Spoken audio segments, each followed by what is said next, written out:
Hello student, good morning to all.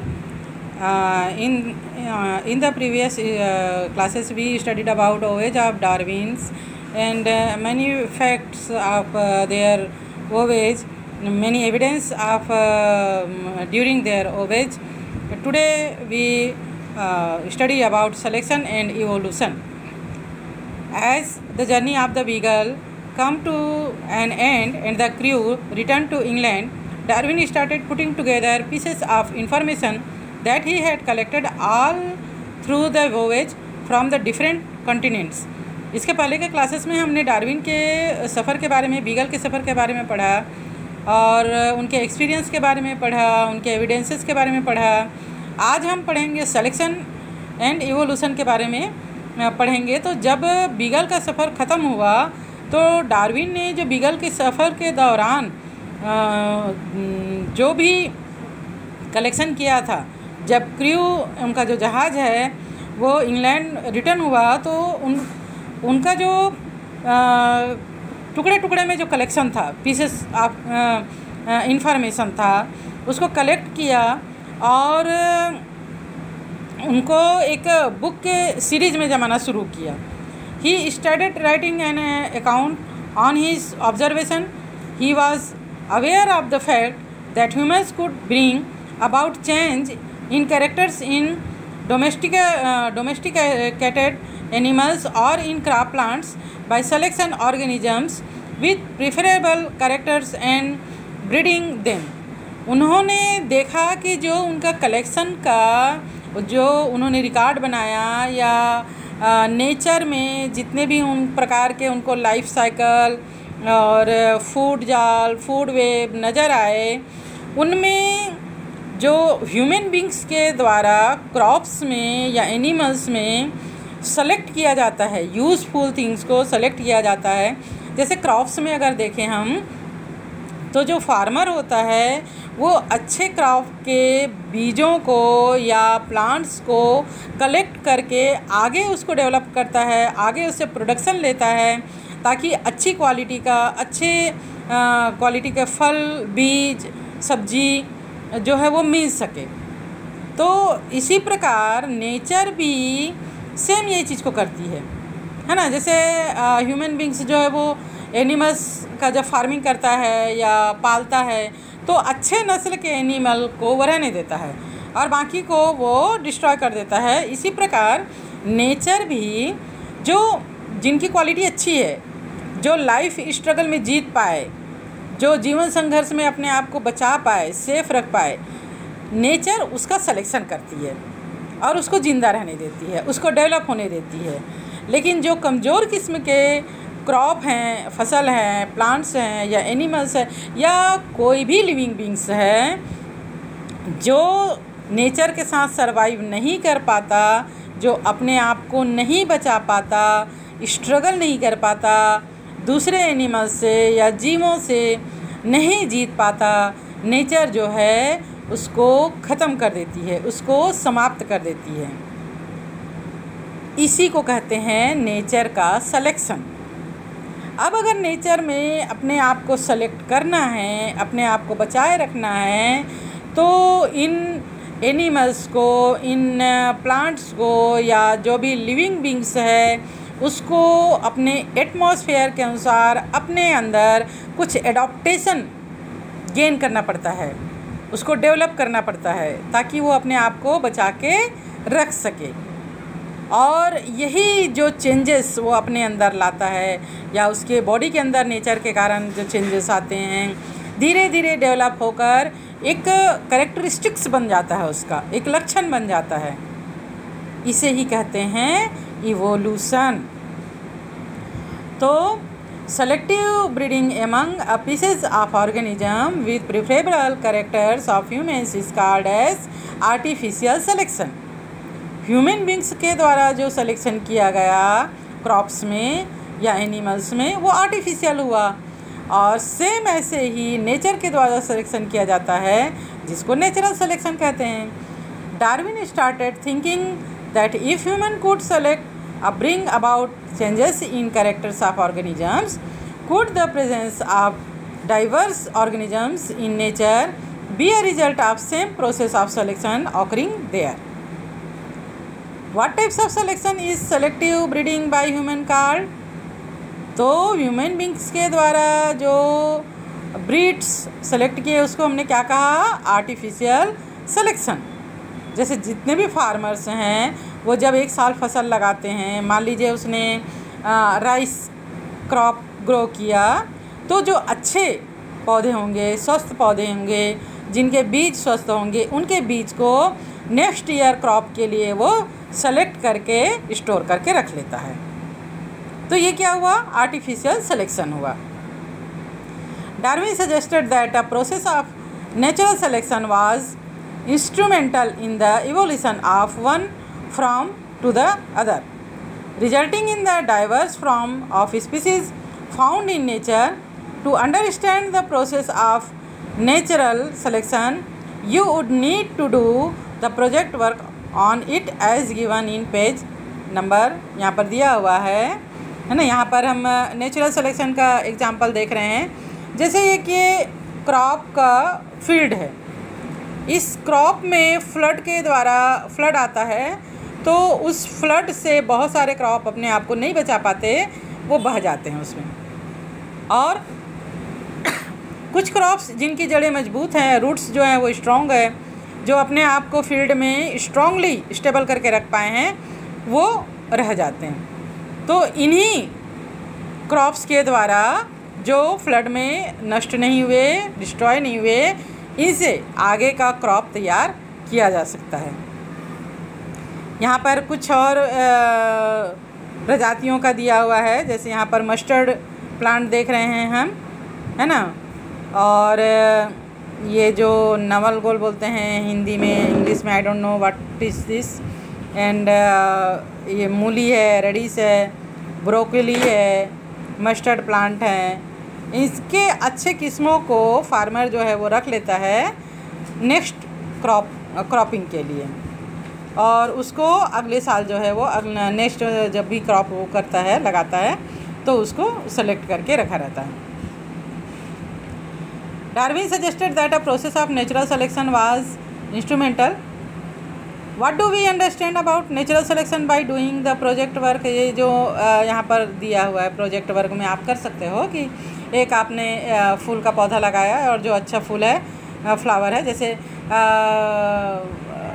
Winter season में आप लोग गेंदे का फूल जो है वो अक्सर अपने घरों में लगाते हैं, और अगले साल अगर हमको गेंदे का फूल लगाना है तो जो फर्स्ट फ्लावर बहुत अच्छा रहता है उसको हम बीज के लिए स्टोर करके रख लेते हैं, और फिर अगले साल उसी बीज से जब हम पौधा लगाते हैं तो बहुत अच्छा गेंदे के जो फ्लावर्स होते हैं, वो मैरीगोल्ड के फ्लावर्स हमको मिलते हैं, है ना। तो ये एक प्रोजेक्ट है।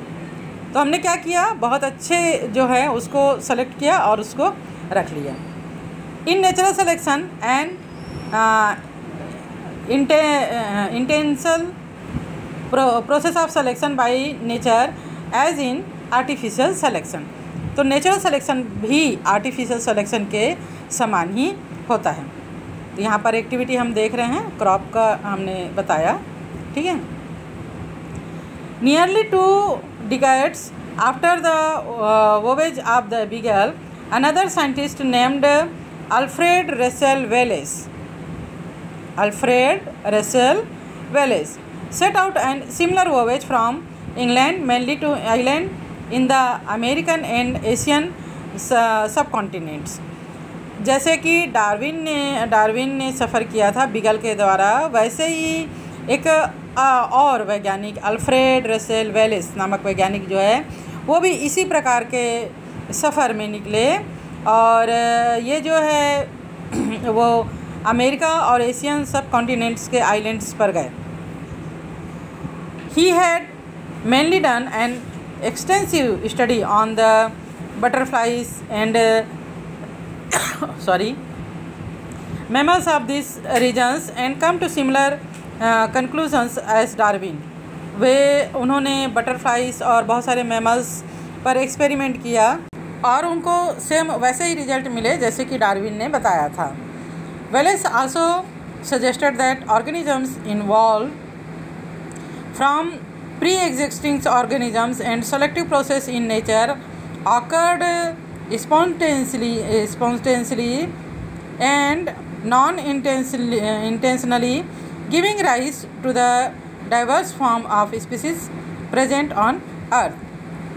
वेलेस ने भी ये सजेस्ट किया, ये बताया डार्विन के समान ही कि जो ऑर्गेनिजम्स होते हैं वो पहले से उपस्थित ऑर्गेनिज्म से ही आते हैं, बनते हैं, डेवलप होते हैं, और जो सेलेक्टिव होते हैं, नेचर ने जिसको सेलेक्ट किया है, जो स्ट्रॉन्ग है, जो नेचर में रहने लायक है, उसे ही सेलेक्ट करके आगे डेवलपमेंट के प्रोसेस जो है वो होती है। तो नेक्स्ट हमारा टॉपिक है थ्योरी ऑफ इवोल्यूशन, विकास का सिद्धांत।